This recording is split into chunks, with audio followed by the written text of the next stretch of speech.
Hello AP, this is Mrs. Bastelica, and this is my second screencast in the series of workshops on how to write an argument essay for the AP exam. Today we're going to talk about how to create a good claim on an argument essay. I originally delivered this presentation on Thursday, April 16th, 2015, and it's getting posted to YouTube on the same day. So let's get started by talking about what a claim is. A claim is just like a thesis. It's what you think about a topic and why you think it. The thing about a claim is you're arguing a point. You're claiming something is true. Of course, you're doing it in response to an argument topic, like the ones we talked about in the last screencast on the AP exam. A claim, a good claim, is built upon a major and a minor premise. A premise is basically an accepted idea. An idea that you have about something. Premises are these things, these ideas that you are assuming to be true and that your reader can generally agree with you on. If your reader can agree with your premise, then your reader is much more likely to agree with your claim about the topic at hand. So let's go into some more detail about these premises that you're going to build your claim on. Your major premise is a point about the world that really cannot be argued. A reasonable person would not argue against it. In general, all people could agree with it, and they already kind of assume it to be true. So, on a sunny day, the sky is blue. That's a major premise. That's the kind of thing people are not going to be able to disagree with you about. Here's an example.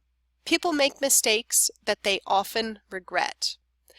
I hate to break it to you, but you're not perfect. Neither am I. Neither is anybody else living. Everybody makes mistakes, and often they regret them.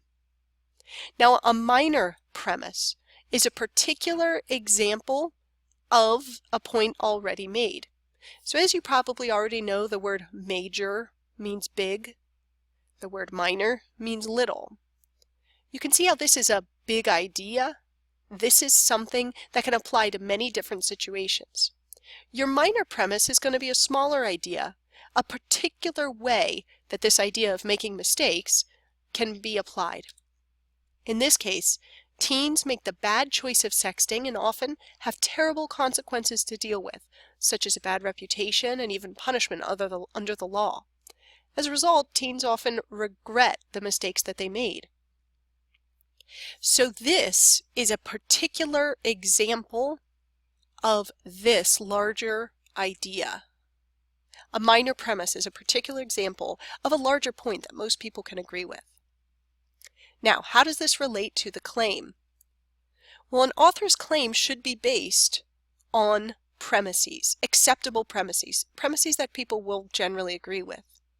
The premises from the last slide were about how people make mistakes that they often regret, and then how teenagers often make the mistake of sexting, which leads them to regret.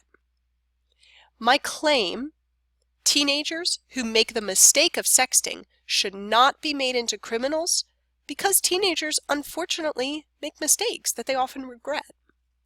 Notice this is an arguable point. This is not something everybody agrees with.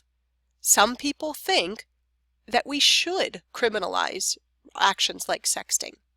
We'll get more into that when we discuss counterarguments and refutations. For right now, notice this claim is based on a major premise and a minor premise, which makes it a fairly strong claim. There is no claim that is foolproof, guys. I'm not here to say that this is truth. This is, of course, an informed argument, and it makes it a little bit stronger when you've identified the major and the minor premise. Here's another example. Neil Gaiman is a fiction writer. Check out his books. He delivered a speech in 2014 discussing the importance of libraries. His claim was basically, we should support and invest in libraries because he believes reading is necessary to a successful society. You may or may not agree with Neil Gaiman's idea here, but let me work through his major and his minor premise with you. As you can probably already anticipate, one of his major premises is about a successful society. He thinks that a successful society requires intelligent people who care about each other. He thinks that that is what makes success. Maybe not intelligence such as being able to solve particular mathematical equations, but he does think that reading makes people intelligent. He also thinks that reading helps people care more about each other. Finally, he thinks that those two things help create a successful society. A specific example of this is smart people who read fiction. Now, he's a fiction writer, and he admits in his essay that as a fiction writer, he thinks fiction is especially important. But he does say that fiction makes people smarter, and it helps develop their empathy. So, if you buy his first two premises, then you're likely to buy his claim that reading is necessary. Let me give you one more example. Here's a major premise that I think most of us can agree with. It is hard for people to pay attention when they're bored. No jokes about this screencast, please. So most people can agree with this. It's applicable in many different situations. My minor premise, on the other hand, is specific to school. Young people are bored when classroom activities do not seem relevant to real life. So kids have trouble paying attention in school when the things that they're covering, the things that they're learning, have no real relevance. So this is basically a particular example of the previous point. Finally, my claim. All schoolwork should relate to real life in order to keep kids focused and learning.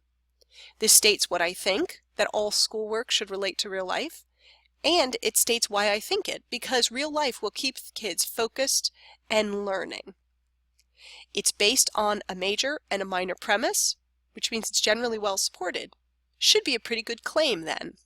Let me point out that doesn't mean that it is an airtight argument. That doesn't mean that it is fact.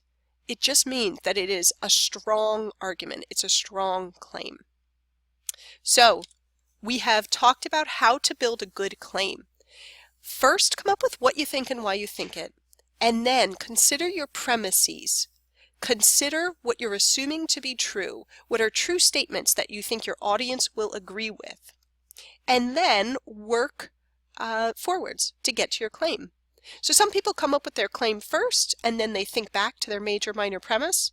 Some people start with their major premise and then move forward to develop a claim. I want you to try this for at least 3 of the argument essays so that you can write your essays for Wednesday, April 22nd. Thanks so much. Bye-bye.